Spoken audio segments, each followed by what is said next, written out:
Austin was just named the number one fastest growing city again for the 12th year in a row. And so naturally, when you have that phenomenon, you're going to be underserved on mechanics and barbers and all services and medical services and homes and apartments and gas stations. Everything has lines, and the demand is way outpacing the supply of many asset classes in Texas. I do want to hit on for 10 minutes sort of why the hell am I so bullish on Texas?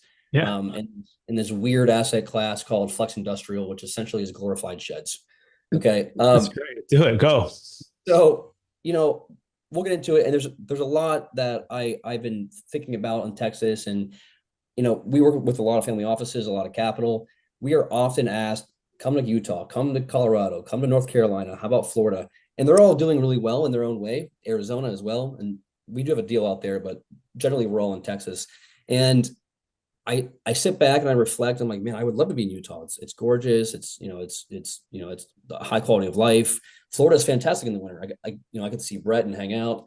But we have stuck to Texas for a number of reasons. And there's really three that come to my mind.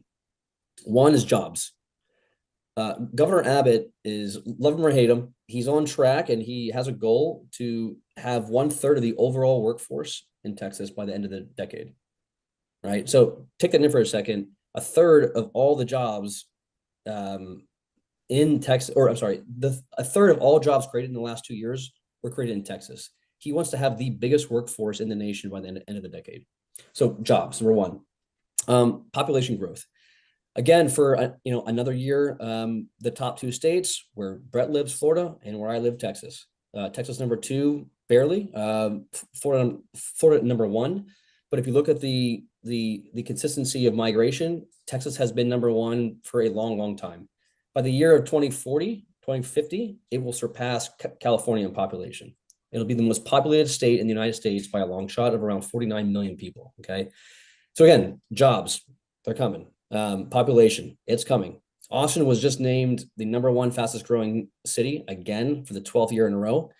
And so naturally, when you have that phenomenon, you're going to be underserved on mechanics and barbers and all services and medical services and homes and apartments and gas stations. Everything has lines, and the demand is way outpacing the supply of many asset classes in Texas, right? So now, obviously, everyone saw that back in 2018 through 2020. So they dumped a ton of money in multifamily and even in big box industrial. And now you're seeing those sort of oversupplied and probably have to reset for a bit until they bounce back probably in 16, 17. I'm sorry, 26, 27.